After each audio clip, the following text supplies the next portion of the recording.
is why the archives are no longer archives to document the past. Is archive you use to build the future.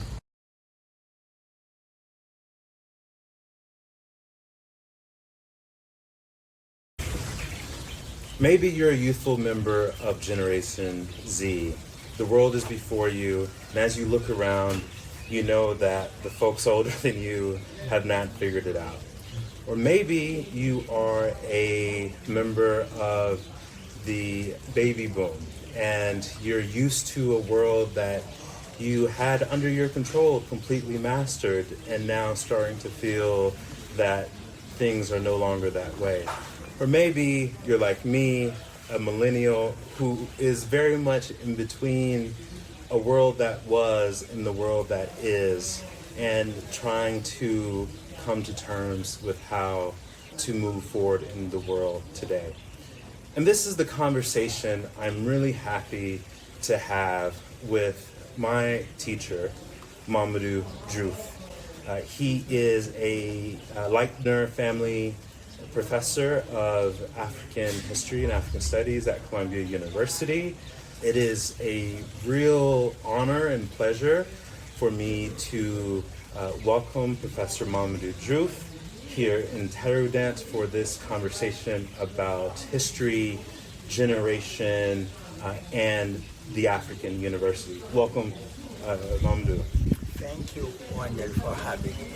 It's a pleasure to engage you, to continue more precisely the conversation we have been having for now almost close to, I think, 10 years. Yeah, more than 10 years. I started at Columbia in 2012, 2011, something like that. Absolutely. Yeah. So again, thank you for making the time. The first question I want to ask you is a question that I'm borrowing from the organizer, theorist, philosopher, Grace Lee Boggs. The question goes, what time is it on the clock of the world? And when she poses this question, she uses it as an invitation for historical thinking. So, what time is it on the clock of the world? I think this is both a great and a very difficult question. In your introduction, you were contrasting how different generations, basically of African and African American, have been trying to locate themselves in both a space and a chronology. And it's very interesting when you talk about a generation which has been coming with clear understanding of how the world is working, which was, a kind of, if you want, from a post-World War II generation up to the 70s, which is about the triumph of science after the war, the possibility of exactly stating the problem and coming up with a solution to actually the crisis, which is the post-Golden Age crisis, where we no longer know what is the problem, but we have many solutions at our disposal. And this is very important, having solutions but not knowing the problem to address. And that tension has, I think, in particular, put my generation in a very difficult situation. Because if you take the African generation of the 50s, let's say, they have solutions. They know exactly what underdevelopment is and what is development and what is the instrument at their disposal. Being liberals, which basically say this is a scientific problem. You have the science, you deal with it. And what we can call, a socialist, largely, group which believe that we don't have the science, we probably don't have the resources, but we have the human resources, not the financial, but the human resources. So we have exactly, we know what we need to do. But what is interesting is the two groups, in relation in particular to the West being always the reference, the liberal or the socialist West, was to say that, which already I think Du Bois have clearly presented, we are becoming, and we have to connect to a history which was veiled, to unveil it in order to trace our route. And we are becoming. And how do we define such a becoming? And what are the basis of that debate is, I think, the key elements of the internal debate, what I call the African debate, including, the diaspora in the debate. And that debate is precisely the discussion of the question, where are we located in the world scene? And basically the world in Africa is the question we are still, I think, haunting us, the trajectory and the direction. In your response to this question, you are describing a debate, and it seems that the debate has been going on for a long time. And so, is there anything about this current moment that is uniquely about this moment, or is it a reinstantiation of this tradition of debate that we've been engaged in, at least for the last century and a half? Absolutely. I think we are still within that trajectory, if you want. But it's changing because the circumstances are changing. Let's say, if you take the generation of the pioneers of African history, of black history, they are almost all of them pastors, and their space of debate is the church, which is that what they are addressing are both tradition, two traditions, let's say, a kind of Christian tradition inscribing themselves in their own intellectual environment, the environment of the West. But at the same time, they are trying to rethink that tradition because they were conscious that the only way to incorporate blacks in the flow of history was to change history as a discipline. And this is very important because changing history as a discipline allow them to change the way in which history is interpreted. And those two movements are very important, which means that basically, while changing the frame, while changing the method and methodology, while changing the chronology, they are still within a humanistic view which doesn't depart from the Western quote-unquote humanistic view. They are inside, but they turn it upside down. And again, Du Bois is very interesting that when he tried to think the universality of Christianity, he said that it's in Africa with the Mauritanian Augustine tradition. And for Islam, he does the same thing. Islam became universal, touching Western Europe through Africa with the Almoravids. So those elements are, if you want, critical elements in those discussions. That is not about incorporating African blacks it's also about changing the frame and the way history is practiced has a discipline. But what I would say, the circumstances are changing. I think while having a tremendous impact on the framing of history and the narrative about culture and civilization, the Harlem Renaissance, let's say broadly, did not basically upset the very vocation, which is the vocation of history and understanding, evolution.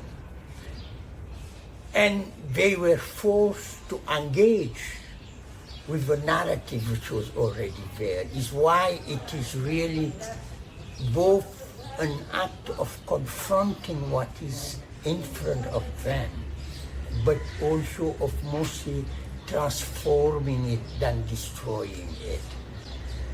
I think that the second generation, if you want, after the war, is a generation, World War II, is a generation which is facing no longer the attempt to enter the flow of history. It's still to upset it, but at the same time to open a space of their own. They are looking for an African narrative, a narrative which is no longer actually, if you want, shaped, determined in relation to a center which will be Europe, a human which will be the European, etc. They are now changing the terms of the discussion. And I think it's what Toni Morrison called a black commentary in the world. And that black commentary is a commentary which could take a form and a mode which is of distanciation, of opening an autonomous space. And the idea of autonomy is also something I'm borrowing from Toni Morrison. And you have also another way of engaging the conversation, like, Edouard Glissant, that it's about relation. And the looking of a space, which is a space of autonomy, is a kind of attempt which will necessarily fail, because it's the engagement which is, if you want, not only creating another humanity in which we Africans are participants, but also a space which is, because of the difficulty of understanding and working on the poetics of relation, opacity is part of it. Now if you compare Glissant to probably,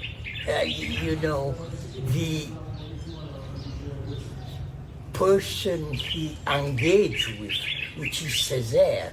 Césaire talks about what the rendezvous of the donner et du recevoir, which Senghor made, a powerful idea about in his making of what he called métissage and hybridization or creolization, if you want. But that idea of the exchange, between cultures. Césaire understood it as the recreation of the universal. Because Europe is unable to engage in a dialogue, he shifts the driver of history and culture. Where Sheikh Anta is talking about the restoration of African culture through a renaissance, based on the value of pharaonic Egypt. Senghor and Césaire believe precisely on not a renaissance which is strictly African and very, very rational, guided by Africa, guided by Egypt. They believe that Europe delegitimized herself. She cannot continue its soliloquy, as Césaire tells you, to civilize the Europe. The moment we are in is a moment we should re-civilize the world. And people were decivilized. Mainly the African will lead, humanities.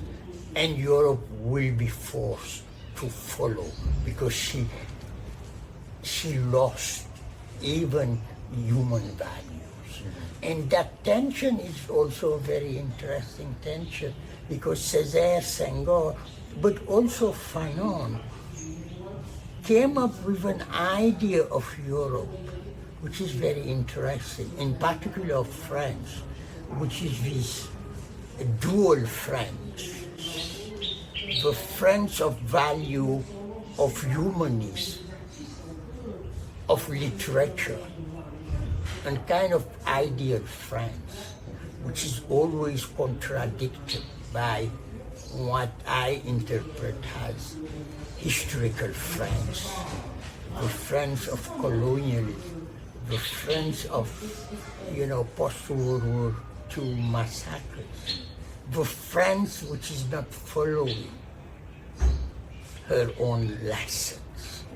And now the lessons are carried by Africa and by people who were colonized and decivilized. Is why their conclusion is that tension, ideal France and historical France, created a situation, of a de-civilized France. What I find interesting in your responses to thinking about the present is how it consists of both an interest with history and with humanism. And something about that strikes me as paradoxical, given how, following a certain influence of Afro-pessimism, for example, a certain anti-humanism that has been an important part of Black theoretical development in the last 15, 20 years or so. But if I understand you correctly, you're doubling down on the humanism. What about this moment makes you make such a move? I'm making it for basically two reasons.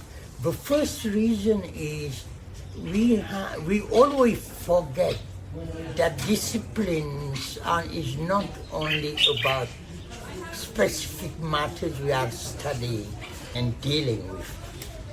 Discipline is also about disciplining people, making them conform to a package of principles which define matters of knowledge production. That knowledge production should always be associated to an ethos, an ethics, which is part of what is making you an expert on one thing, the voice to say. At the same time, in particular, and I'm a historian, history is the 19th century science.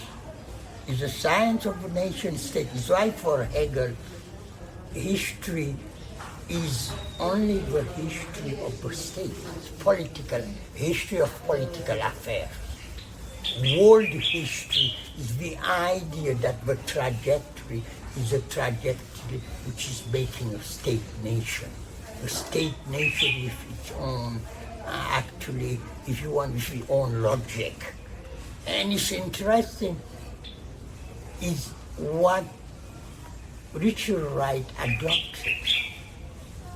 the history of nation, the history of industrialization, the history of culture, the history of liberating oneself from both the physical environment and the spiritual, if you want, terrorism, quote unquote, of religion. And I think what is interesting for black people, the first attempt to enter again into the flow of that nation history, that, if you want, world history, is to figure out what could be compared with European achievement. From architecture to politics, from politics to agriculture, from agriculture to legal structures. It's really about, can you find the same development in Africa as to Europe? But the impossibility of doing that is precisely what pushed, I think, African intellectuals and artists, what I was saying, to rethink history as a discipline before talking about history as a trajectory. And where linear history was dominant, 19th century is the century of linear history and a century of, Negrophobia. Basically, they went together. They decided that history is not linear, it's cyclical. Africa was up, Africa is down, Africa will return. And that, if you want, that road is a road which forced to rewrite universal history. That is Egypt that taught Greece, not the other way around. And the history of Egypt begins south of Nubia, not at the mouth of the Nile. And you can explain actually a kind of common heritage, Africa and Egypt. And this is precisely, what Diouf will call, the falsifying of history. Check on Diouf. Yeah. And the idea that the beginning of Egyptology with Champollion after Bonaparte expedition in Egypt in the late 18th century. It's precise that moment where Europe decided to write history against actually what the Greek were saying about Africa, what the Greek were saying about Egypt. But it's also, and why this exhibition on Black Byzantine is important, that even this moment, which is the moment of a transition from the Greek domination of that world to the Byzantine is less studies, but because it shows also the kind of continuity between Egypt and the moment where the Christian world is emerging. And I think that the importance of that discussion and the importance of a possibility of a renaissance explain why we find ourselves in this discussion. And it's true that Shehanta played contemporary a very important role. But almost many of the questions he dealt with were dealt with in the late 18th century by African American pastors. And it's what explains a kind of very interesting, if you want, tendency in the territory of African American intellectual history. The fact that they were very much engaged with the French and German literature where actually the rupture that constitutes Champollion and Bonaparte, you know, is being questioned with l'Abbé Grégoire, with Volney. African American began translating the literature very early, and it's why also, you know, Du Bois was almost, I think, you know, using German and French like Locke, and you know, and that tendency, absolutely, and that tendency became a very important tendency. And I think that what is fascinating is the engagement. That engagement which say not only universal history should be rewritten, but where also these pioneers are completely convinced that it's not about writing African American history. It's about rewriting American history. Their intervention is not limited to opening a space for themselves. Is to rewrite American history. And African historians adopted the same perspective. I'm thinking about ways of transmitting some of these core ideas that you have identified within the tradition of Black thought that has seen in history an important resource for thinking. And I do so as someone who, you know, is online today. And, you know, much to my chagrin, I woke up one morning and found out that I was an Ankh, right? Which is a category, right? I'm an Ankh, and I'm referred to as an Ankh. I don't know when it happened, but one day I woke up and I became an Ankh. And there's another category that has emerged. I don't know if you've heard of it, the YN, right? The youngins who are running in the street. I want you to imagine a conversation you're having to the YNs about history.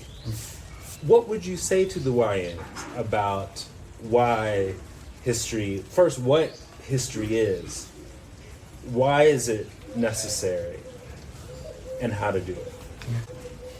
I think it's a great question, because let's say, up to my generation, now I'm part of the elders. You know, you are an uncle, I am an elder. And the elders were in search of inclusion. Everything I have talked about is about inclusion. The uncles are no longer about inclusion. For them, it's done. They don't have to argue on that. But what is interesting is history is no longer about the past. Archives are no longer about the past. You know, when Schomburg participates in the New Negro, when he is also already part of this extending group of bibliophiles, people who are looking for and building an archive, he say, and this is fascinating, history is no longer about arguing, which is the first generation of the pioneers were interested in. And I think the book which captures the most that, which is not a history book, is Paula Hopkins. In One Blood. Absolutely.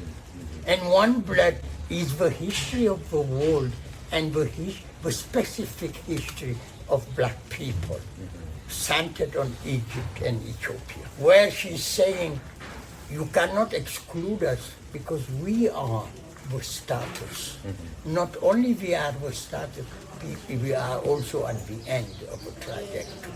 And we are carrying the only message which is universal. The message that we are part of one culture. And that one culture is carried by one species. And that culture is actually perfected by Black people. It disappears too, but it's quite obvious that. So So what is interesting with precisely the generation of the uncle is that we are looking for a history for the future. Is a history for the future. Is no longer a usable path to locate ourselves on the scene of history. Is what we carry as our own history. It's no longer about the communality. It's about our heritage and what we are announcing. As a result, and we are back to what I mentioned already, it's literally about autonomy. It's an autonomy which engages us with the rest of the world, but that autonomy is defining us. And it's also, and this is new, it's no longer about a unity which is based on a common heritage. It's about a unity which is the result of our diversity. So it's both the recognition of the diversity of the world, but a diversity which, if you want, fuel the poetics of relation, but it's a diversity which singularizes you as a community. And within the community, pluralism is recognized. Because I think one of the most important elements, which is the basis of the new generation understanding of history, they are no longer like my generation, up to my generation, looking for unity, which is Shehanta Jones, the cultural unity, which should be the basis of a federal state. We are looking at a unity made up of diversity. That diversity we can locate in history as probably the principle which has supported African countries, which is pluralism. And that pluralism is now what should actually make us understand our history and project ourselves in the future. Is why the archives are no longer archives to document the past. Is archives you use to build the future. So history as autonomy, or rather history is about autonomy, but history isn't about shoring up an identity, rather articulating difference. Opening actually a space for a dialogue. I'm back to Senghor and Césaire. I was wondering if we could maybe shift a little bit and take something of a personal tone. And I'm curious about how you came to history as a discipline, as a practice, as a profession. What made you a historian? This is also an interesting question. I go back more and more, thinking more about my family trajectory than about my individual, if you want, trajectory. But it's true that many elements has played a role in why I selected history as a discipline. And to begin, I will say that when I finished high school, the discussion was I going to philosophy or was I going to history? It was the two things. Bearing in mind that in between, still today, I have always been interested in fiction and in reading novels.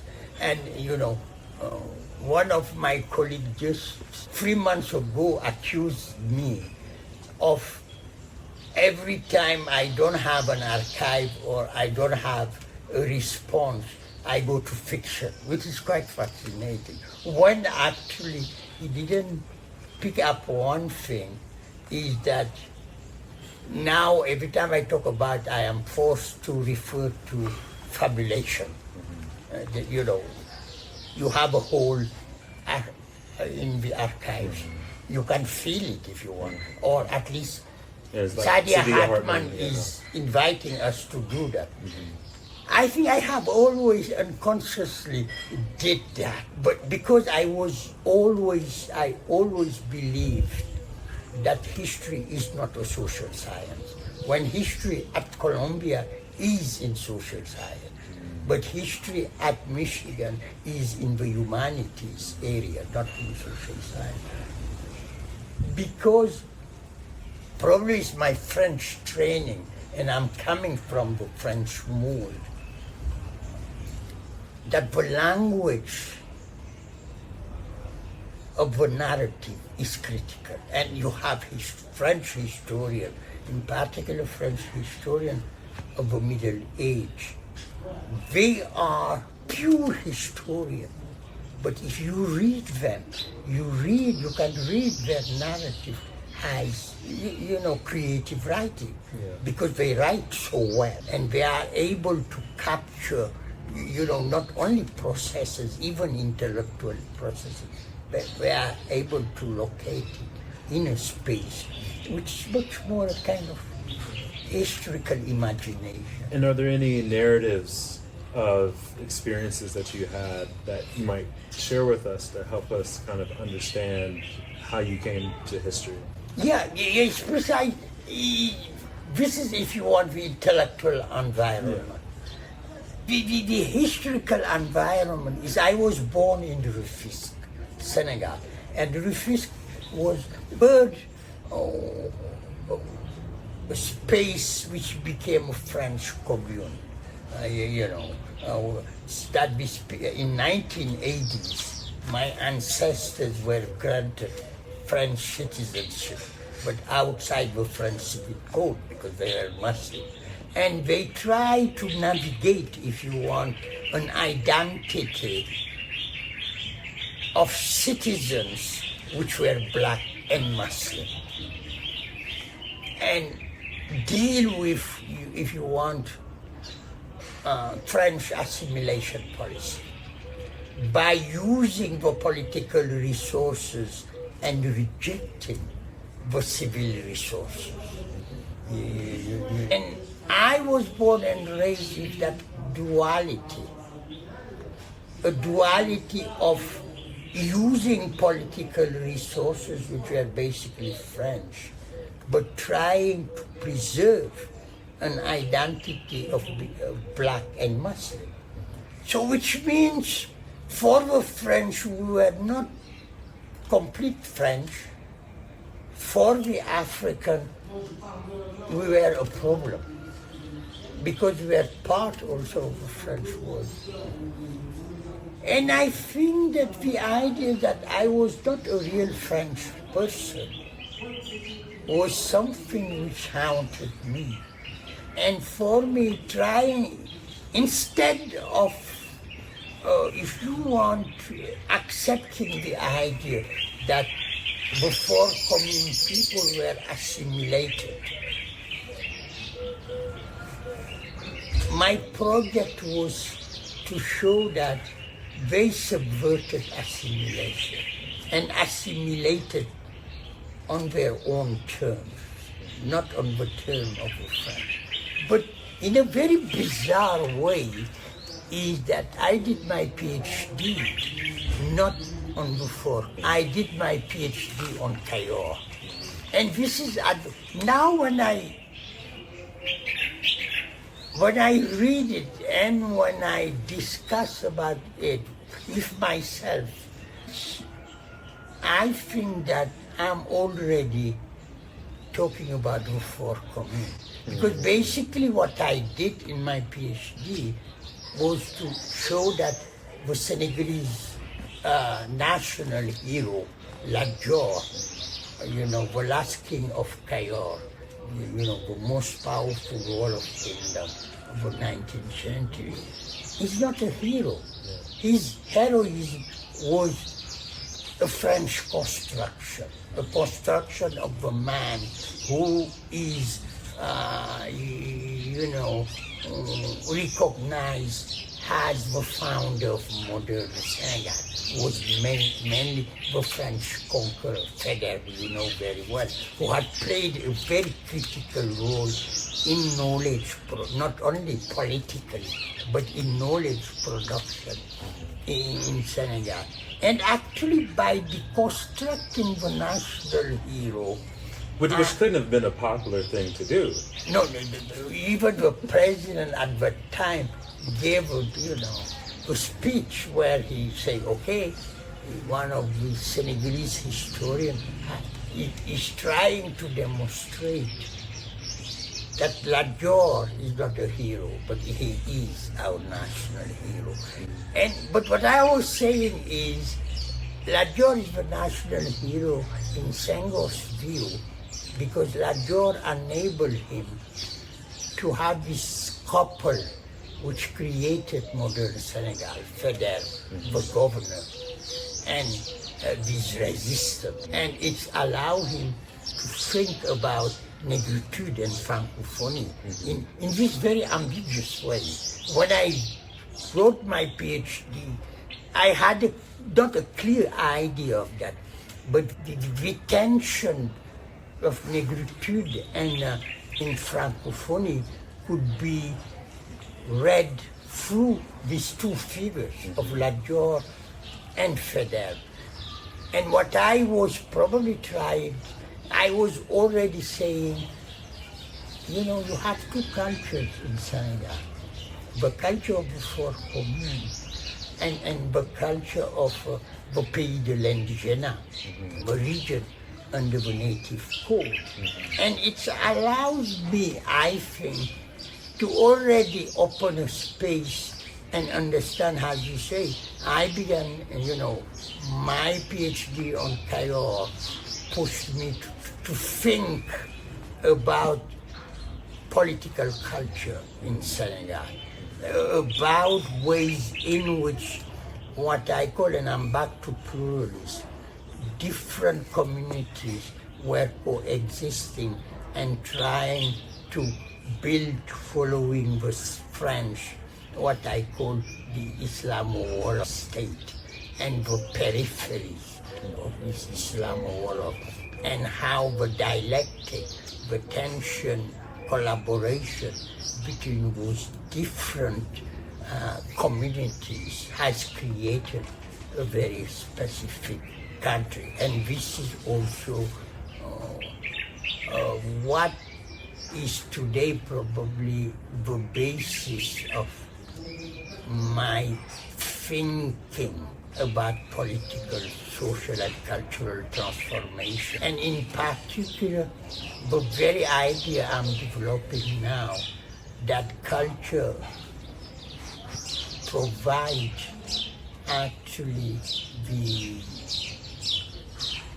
kind of processes explaining change, social and political change, not the other way around. It's why, I think you discussed it a lot.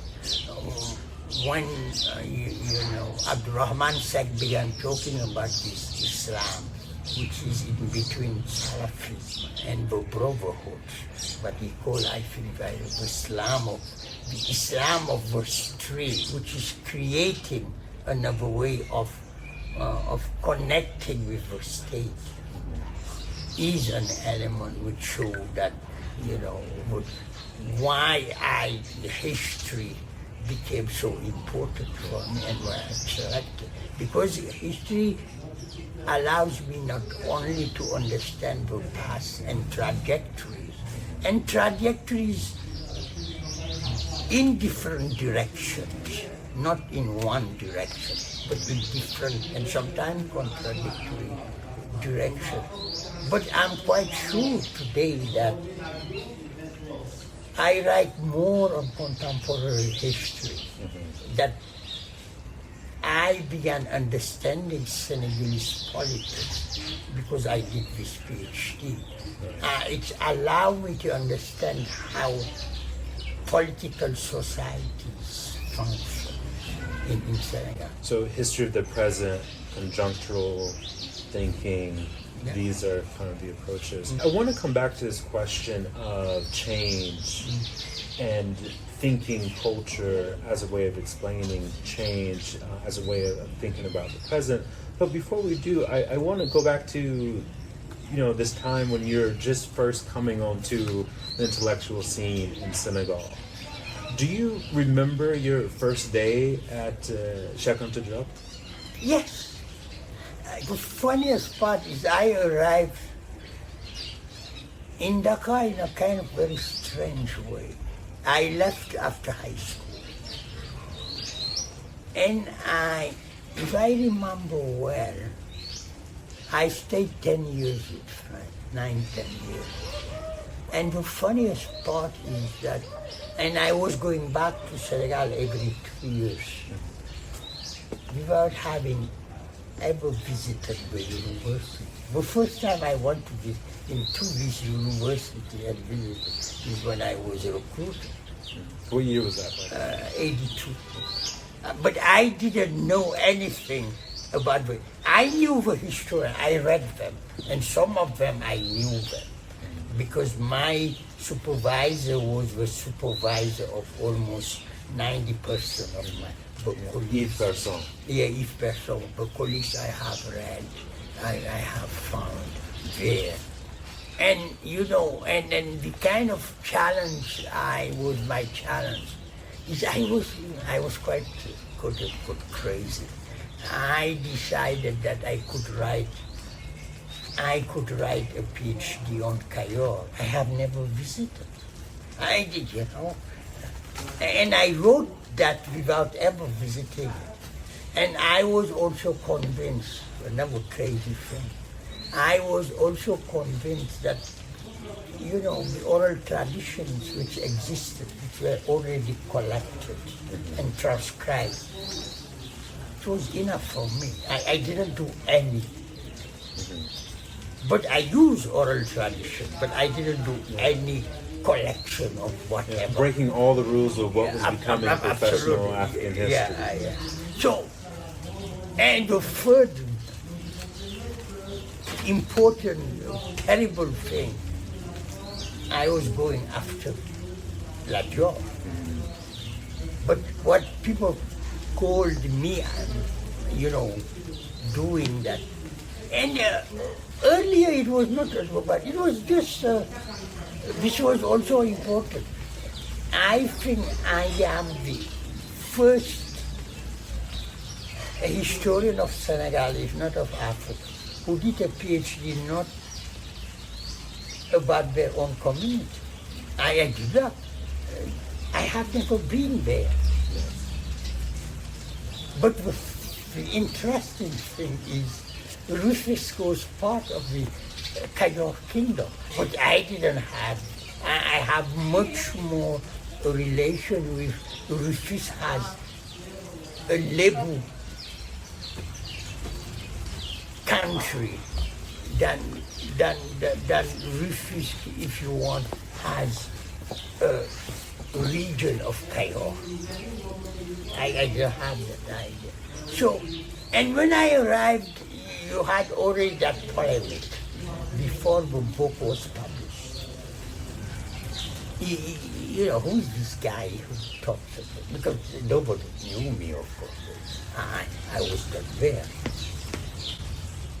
But at the same time, I think I attracted a new generation of historians. I was part of a new generation of historians. Achille Dembe was part of, which were more interested on the internal processes in the colonial context than on focusing on external intervention. That my whole discussion of Cayor is the discussion of what is happening to the social, political, economic institution at that moment. which is the moment of colonial expansion. And if you want, my perspective is basically a perspective which say what happened in Cairo in the 19th century at this moment, which is the moment of colonial expansion, is the fact that the French became internal actors of the history of Cairo. It's not a kind of pure, direct external intervention. The French were able to achieve their goal, be internal actors and affect the internal processes in Cairo. Is why it's understandable that La Dior was built as the enemy of the French, because the engagement of the French and their allies in Cairo is what explained actually the internal explosion of the kingdom. Were there any struggles, any kind of major conflicts that your cohort of Senegalese intellectuals were engaged in, especially in the early part of your career, that come to mind? No, because we were a kind of very interesting group, which somehow were politically leftist, but many of us were not politically engaged. And what interested us was to create it was interesting the kind, it no longer exists. The group around the history department, Bashir was part of it. We were not Bashir only Diagne. Suleiman Bashir Diagne. We were not only, if you want, we were not only historians, but you had geographers, you had people in German literature, in modern literature, you have philosophers, etc., like Suleiman Bashir Diagne, like Aminata Dia, one of the first women philosophers who passed away. And it was, I co-published papers with her on Casamance because she was a political philosopher. And it was a moment of effervescence. It was a moment where, you had this discussion, my discussion with Abdoulaye Bara Diop, who is an anthropologist on the caste system in Senegal. He has produced the most systematic book on that. You have also now, a sociologist which is being rediscovered, which is very interesting, which is the old generation of sociologists who was in the first phase of his career in France involved with the Communist Party.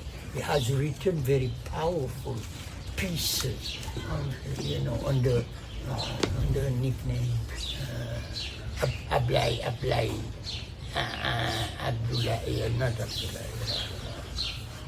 Boubacar Ly. And Boubacar Ly has published. It's interesting that you have almost a generation, 2 generations almost between him and Abdurrahman Seck.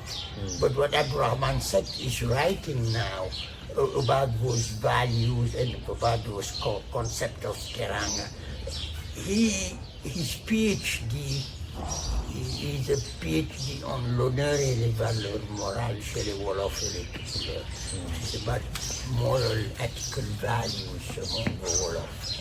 And the interesting thing is that it was defended in the 50s, and it was published almost 40 years later.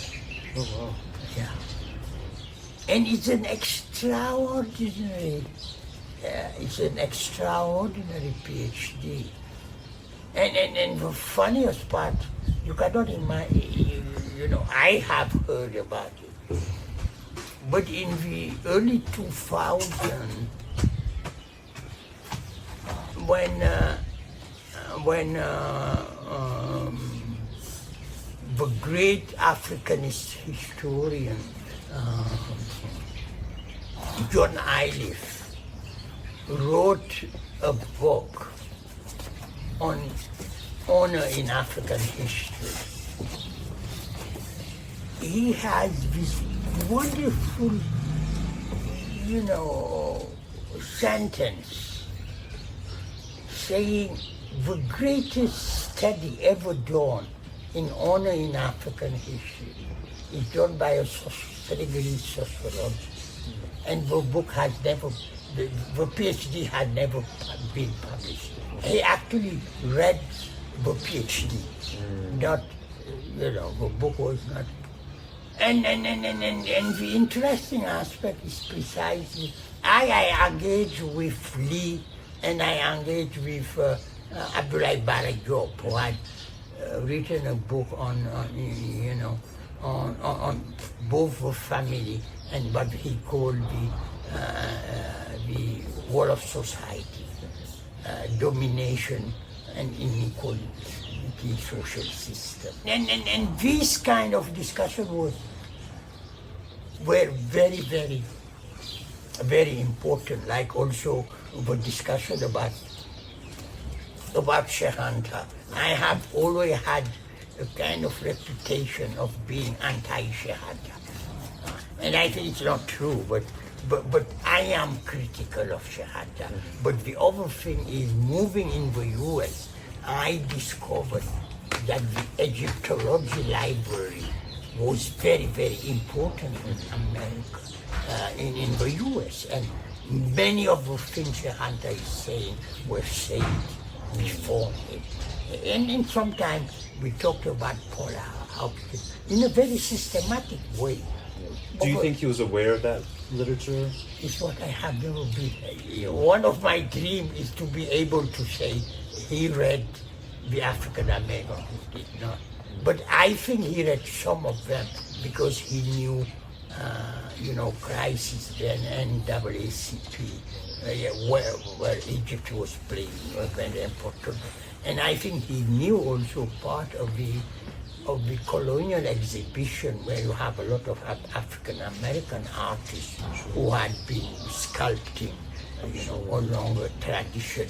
There's that famous essay he writes in, I think, 1948 for the centennial of the abolition of slavery, where he writes on the African Renaissance. Yeah. But that issue itself, if you go back to that original issue, I think it's coming out of that whole literary salon scene, which would have included, African American. And people who are older than him, if you reach, I have been trying to trace the references to Egypt, and African American references to Egypt in the African literature. The former mayor of my city, Diouf, who is the first actually Francophone African who published a classical novel in 1936, Carib. It's the first. Oh, right. Yeah. In Mirage de Paris, he described, the shelves of one of his protagonists. And you have African American books. Ah, okay.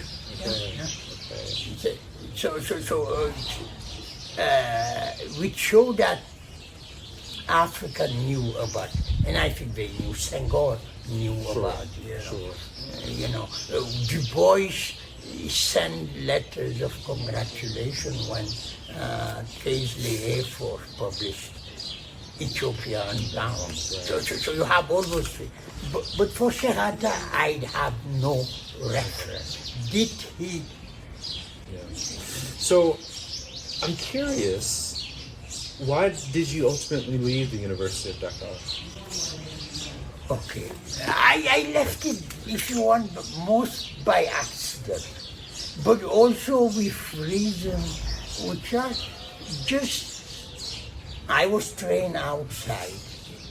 I didn't believe in a kind of strict borders. For me, my circulation was mainly an intellectual circulation. And I have always been part of, if you want, our global and open intellectual scene. Where, if you want, I solve my problem of being isolated at the University of Dakar, and at the same time being connected to American and the American, the Canadian, and the French intellectuals. Isolated because you didn't take up the nationalist tenor of the Dakar and I school? was, yes, I did not take that. I think that my nationalism is not patriotic and a kind of absolute defense or whatever. I'm much more interested in the transactions. I'm interested in the debate which allows you to understand how people are negotiating different situations. Probably I'm influenced somehow by Jean-Paul Sartre's notion of a situation. And at a point I was no longer fitting in that environment for also many reasons. Because I left the university while staying in Dakar. I went to Codestria, Council for the Development of Social Science in Africa. I left for Codestria 10 years after joining the university, 9 years after joining the university. So this was in 1991. 1992. 1991 is the year I met my colleague Mamadou. Yeah, he was a member of the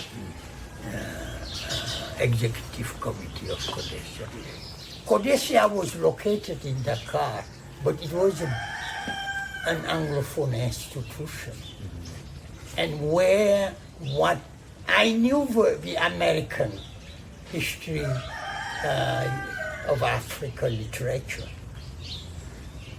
but I did not know well the African Anglophone history, literature, social science. And Codestria provided me two things. One, I was able to read English, because you cannot write on Senegalese history if you don't read. It's funny if you don't read English. Almost, I think today probably 8 out of 9 PhDs are defended in Anglophone institution. So reading English is compulsory. You cannot, you are out. But I did not, I learned speaking English at Codestria, basically, and using the language as a language of communication. And I discovered the African social science scene. I didn't know, and it changed completely also my way of, my intellectual world, if you want. I stayed 8 years in Codestria. I was in charge of the research program. And basically my world became, my intellectual world became an Anglophone world, and it's still there. It's not only in social science, but I began reading also African novels written by Africans in English. So, which means that when I finished my 2 terms at Codestria,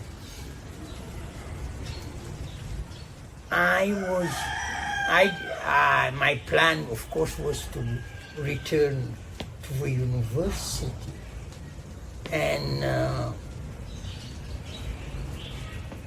but I wanted to have a kind of transition, and I was offered a scholarship by the University of Michigan. They had a kind of what's called a presidential fellowship. In the early, it was 2 years, but I told them that I don't think that I will stay for 2 years.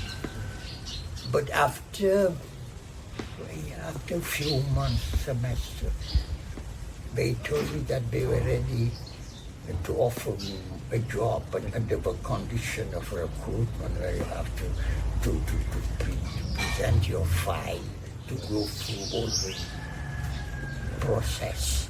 So that would have been around 2000. No, it was in 2000, yeah.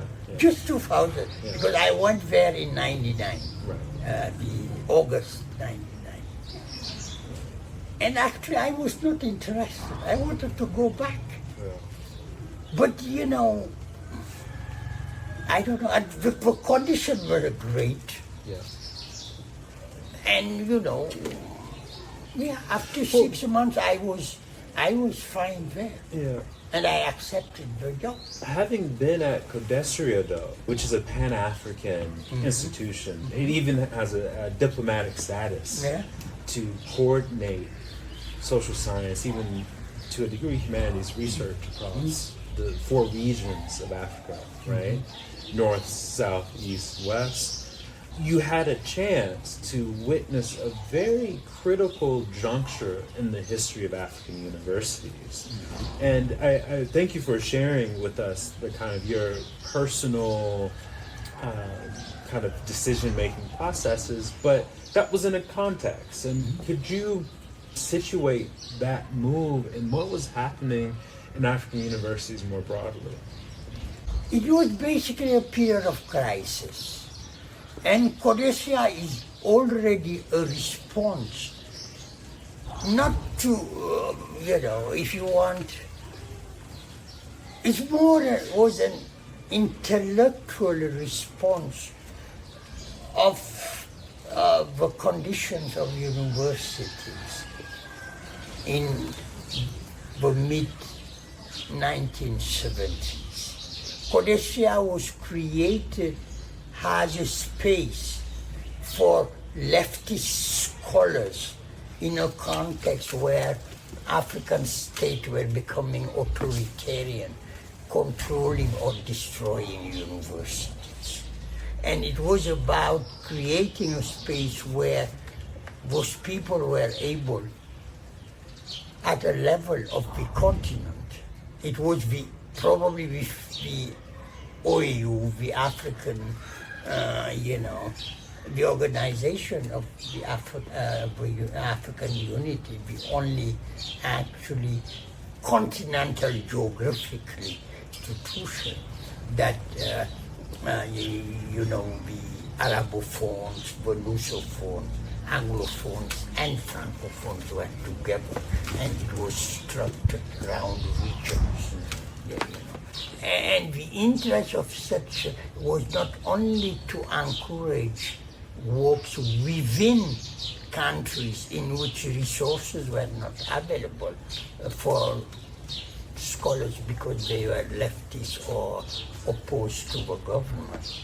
But Codesria was able, and this was very important, to ensure the production of knowledge by African scholars working together across language, across research tradition, and across region. It was to ensure an African intellectual presence in the world, to make sure that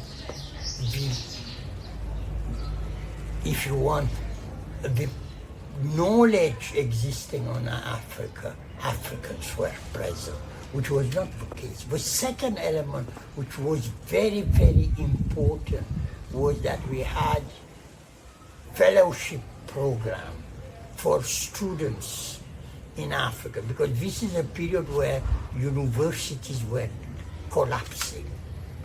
And we were able not only to support research for students because we have this fellowship program, but the fellowship programs enable also to finance students who will never have money from their state for political reasons. Has played an important role that moment.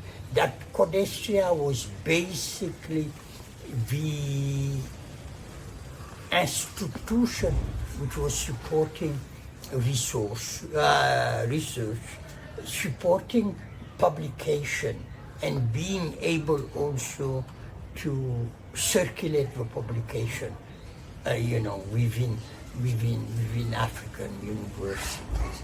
And it was basically supporting universities which are having problems, functioning. 20 years later, it has changed, if you want, because now universities have been changing. Somehow they are able to manage, that with SANVI, to manage their own research, etc. Publication is more and more possible because, as you know, some African scholars have been able to like Felwin Saab, to run very successful publishing, very successful. Mamadou, Global Africa. Yeah, publishing, absolutely. But the only problem today is the kind of, if you want, disjunction between universities which are still able to float and universities which are stagnant. So kind of uneven. Absolutely. Terrain. Yeah. But Codestria was, for me, was a turn in my career. Yeah. Both as a scholar, but as someone able to look at what is happening and going on in the Africans. So there was a certain closure or closing that was happening in a lot of African universities in that kind of in the 90s, with structural adjustment, and higher education wasn't a state priority. Even if there were resources, and even if there were, you're saying, this kind of authoritarian turn of the period made academic work impossible. And it makes me think of the book you co-edited, I think, on academic freedom in Africa with Mamadou. Absolutely. What were some of the big insights from doing that work, and how does it help us both think about that moment, but also pull any lessons of, in both in Africa, but even in the U.S. right now, these discussions about academic freedom and about, how to produce knowledge amidst authoritarianism. What can we learn from that? No, but the question was mainly the question of who is deciding research topic, who is deciding, teaching subject, how is actually the research finance managed, and which kind of relationship established between these very elitist institution and the masses. And the whole, at that point, it was the moment of, the discussion around African local knowledge, the discussion about the relationship between society and universities. And one thing which was also very important is the beginning of a discussion about African humanities. Codestria was a social science institution, basically, and it was dominated by political economy, because the founder was Samir Amin. And when I joined Codestria, it was an economist who was the executive secretary, somebody I learned a lot from, because of the kind of discussion I had with him, about we focus on what is practical. It's one of the questions Mahmoud has been obsessed with, you know, actually breaking what linked African universities to think tanks, to people who are doing consultancy, and the idea that that link should be broken radically, you know, which dominated. And structural adjustment reinforces that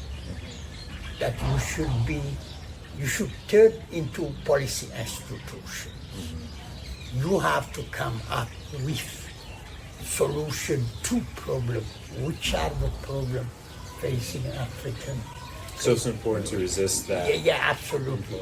And what we tried to do in Rhodesia was precisely to salvage research and to make sure that universities have a distinctive function, which is not necessarily a policy, you know, a kind of policy-oriented system. Because it's why at the point the World Bank began saying, what you need is, you know, high schools, elementary schools. You don't need. You don't have the resources, and you don't need the university. You better diverse the resources allocated to universities, to elementary school. So Rhodesia has literally played that role of circumscribing a space and defending actually that space for you know, for higher education and research. So we're sitting right now in Terrebonne, Morocco, which is about 4 hours south from Marrakesh, 2 hours east of Agadir. It's on the southern side of the Atlas Mountains, and it is a very important historical city. It, in many ways, has served as the gateway to West Africa in a deep kind of Moroccan history, even pre-Islamic history. It's a city that has really been at the core of Indian power, right? There's never been a dynasty or a government that stood if it didn't have the support and control of this city. And it makes me think about Morocco more generally, the place of it in Africa's past, present, and future. What's your reading of that? My reading is that in particular in the current situation, it has, if history were pushing us to recognize something which is obvious, you described, that you have a region which has a historical cohesion, which is the Northwest Africa. And it's one some historians have been documenting that you have a world, you know, which is from the Moroccan Mediterranean to almost the middle of Senegambia, where the historical dynamics are the same. And I think the interesting question today, and when I was talking about the usable past, is what today the way you describe it is exactly the way in which today Moroccan policymakers are describing it and acting. This is their usable past. It's the usable past which allow that it's the same region, you know, and you can add many of the things for, let's say, the Senegalese, for the Malian, is the Tijani of Fez. It's also something where the Moroccans are, I think, acting in a kind of very deliberate way. They took over almost the financial system in this region. They pushed the French out, literally. And they are also saying, okay, if we want to consolidate our economic position in this region, we have to join the ECOWAS. And they are, and it's true that it will be the only way for them to compete. The big competition to come is a competition with Nigeria. But it's also the fact that in addition to that, Morocco has, as I said, not only been playing a very important religious role, around the Tijaniya and the faith, but also in the aesthetic, in the art scene, they are playing an important role. I think one of the greatest intervention of King Mohammed VI is to have invested on art, in particular on African art, to have invested on creating museum. And in the coming years, I think Morocco will become an important place to study African art. And I think also that the decision to create this huge university, Mohammed VI Polytechnic, is also an element to the kind of Moroccan strategy. And for me, it's it's an interesting intervention because Morocco is indicating a turn in the Maghreb. It's no longer a Maghreb looking, a Maghreb looking south. No, not looking north. It's a Maghreb which is looking south, which is different from Tunisia under Ben Ali, which was looking north. It's true that Libya had always looked forth, but it was a kind of much more militaristic way, while, it's a Morocco which is becoming, I think, more and more African. Yeah. A Morocco that's becoming more and more African. And as I'm now at Mohammed VI Polytechnic, a very young university that has big ambitions for setting the standard in African higher education. That's the kind of phrase I've heard several times in different events. What would you say, given all of your experience in African higher education, Codestria, as a historian, what is the university Africa needs that institutions such as UM6P should be thinking about? No, I think mostly the first act, and it's no longer only in Africa. I am a visiting professor at the Global Studies University in Sharjah, in the Emirates. And I think they are also engaged in this kind of project we have been discussing with Mohammed. This is the idea that it has to be global. You see what I'm saying? Having a recruitment beyond the borders of this nation, having the possibility of bringing an additional language to the existing language and actually promoting a kind of cosmopolitan. In Sharjah I have a Senegalese student who speaks a lot of language. And I think he has a kind of curiosity which goes beyond the limits of a nation state. But curiosity which is trying to challenge many of the conventions my generation was born and raised in. And a kind of fantastic understanding of engaging with the worldwide, engaging with Africa. It's no longer only about Africa. It's about an Africa which is part of a larger dialogue. But it's also part of, and I will always come back to that,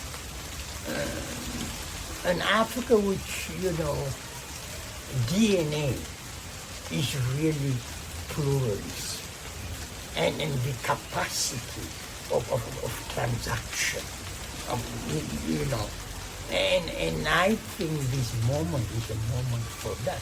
It's a moment where you take risk based on societies where the voices are many and where the possibilities are also many. So in this conversation, we've been trying to think the present, think the conjuncture, and in order to do so, we have explored questions of generation, of history, of humanism. We've thought about your trajectory through the profession of history and your experience working in higher education, and thought through the kind of broader dynamics of African politics and the transformations we're seeing in the world. And it's really quite a lot to hold in one's mind, but we have to have these kinds of conversations, and we have to, in those conversations, ask the classical question, which is, what is to be done? It's very difficult, and I think it's a question we don't have an answer. But we have to adopt an attitude to be able to keep addressing that question. We have to convince both ourselves and the others that Africa is a complex reality, because it's always looked at as something simple. We have to recognize the complexity of the continent to be able to address the issues. We will identify in order to first produce knowledge, because this is the other problem. By saying that Africa is not complex, we are actually not investing intellectually in understanding it, investing intellectually in producing knowledge to a very complex object.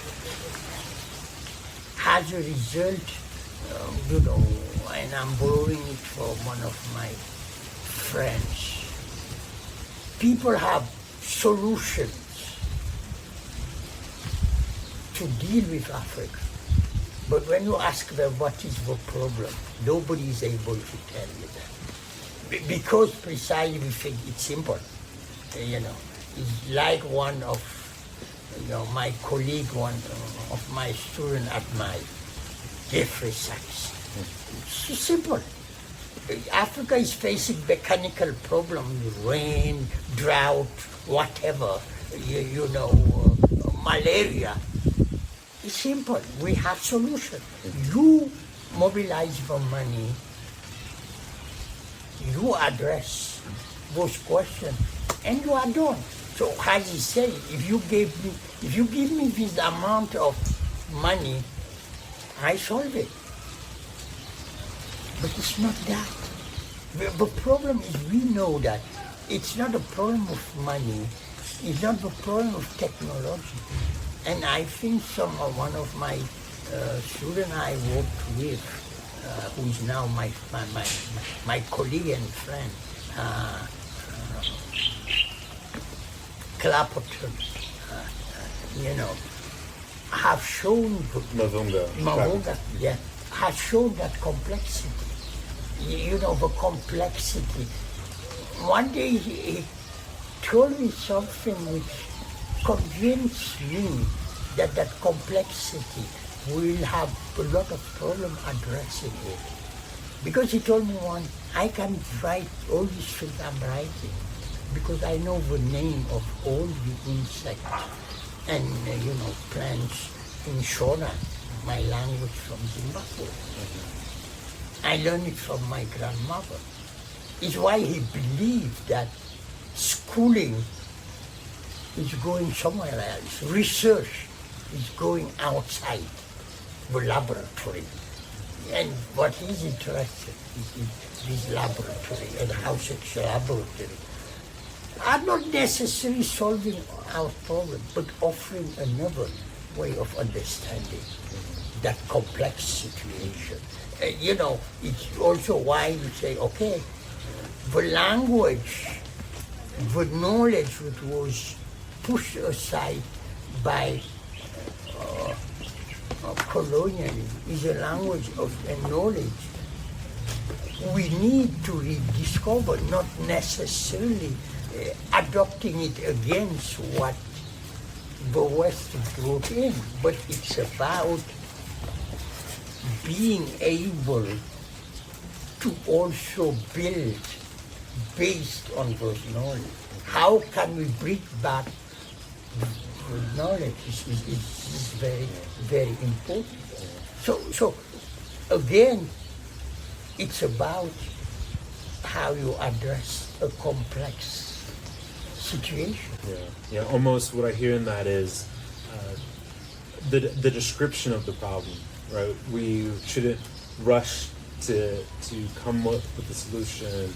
We need to actually understand the problem. That requires a description. Absolutely. Yeah. I'm thinking about Clapperton Mavunga's title of his book, which is Dare to Invent the Future, which of course comes from a quote from Thomas Sankara, the late revolutionary leader of Burkina Faso. And so one way you might say that the answer, what is to be done, is to invent the future. The last question I want to ask you moves from this kind of strategic question of what is to be done to almost a tactical one, which is and it's a question I take from a student of Grace Lee Boggs, who's Adrienne Marie Brown, who's a young kind of theorist and organizer. And she talks about in her book, Emergent Strategy, the next most elegant step. And she's really concerned at the very granular kind of interpersonal level, whether it's an individual or a small collective, but what is the next most elegant thing to do? Sometimes we're overwhelmed by the task at hand, and we need to figure out how to proceed. And so for you, in the projects that you're working on, what is the next most elegant step? The next most elegant is to talk to each other, to be able to open up the space of discussion. It's why I could agree with Sankara about what to do, but I disagree with the method, because sometimes the methods are based on imposition, not on a conversation. And I go back to what Césaire was saying. If you create a space in which, it's a space of people are meeting, giving and receiving. That dialectic of giving and receiving is the dialectic which help innovate, which help being inventive, which help taking risk, because you are taking this risk both individually and collectively. I profoundly believe, probably I'm mistaken.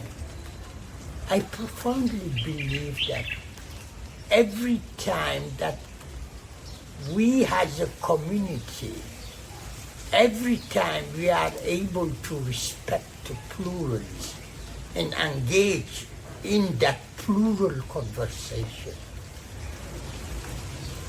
we make it. I think African societies are almost essentially pluralistic. They accept difference. It's why African, we talked about that. It's why many Africans are usually plurilingual because of their neighbor, because of the search of connecting. And you know, archaeologists has been able to explain why cities emerge in the Niger Buckle.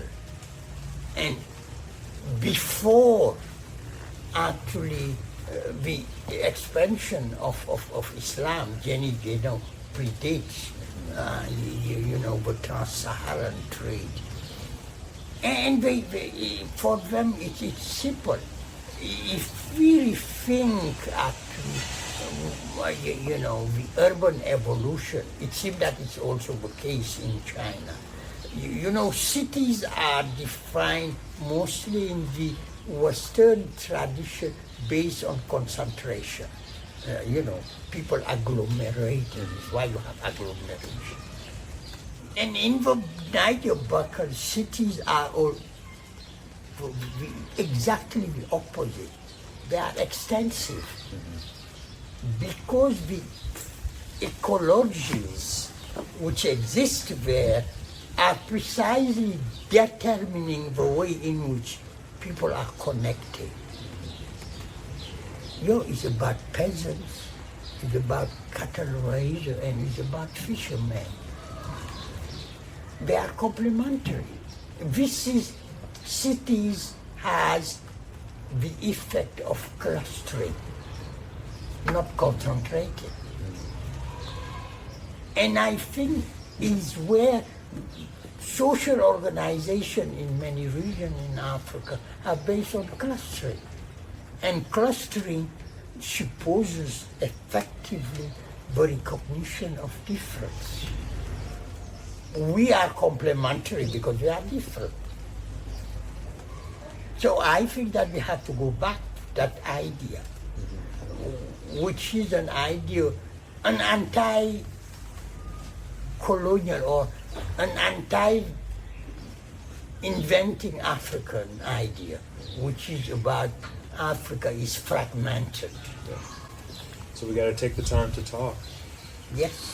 Well, I'm so glad that we've done that today, and you know, it never ceases to amaze me. Whenever I think I have an original thought, an idea that's my own, I have another conversation with you, and then I'm reminded, oh no, he's told me this before, and actually I'm just taking it from you. So thank you for the reminder, you know, that you are indeed my teacher, Samaserim, and I really am grateful so much that we've been able to speak today, and I can't wait to share this with more people because really and truly you've taught me so much and you have so much to teach others. So thank you.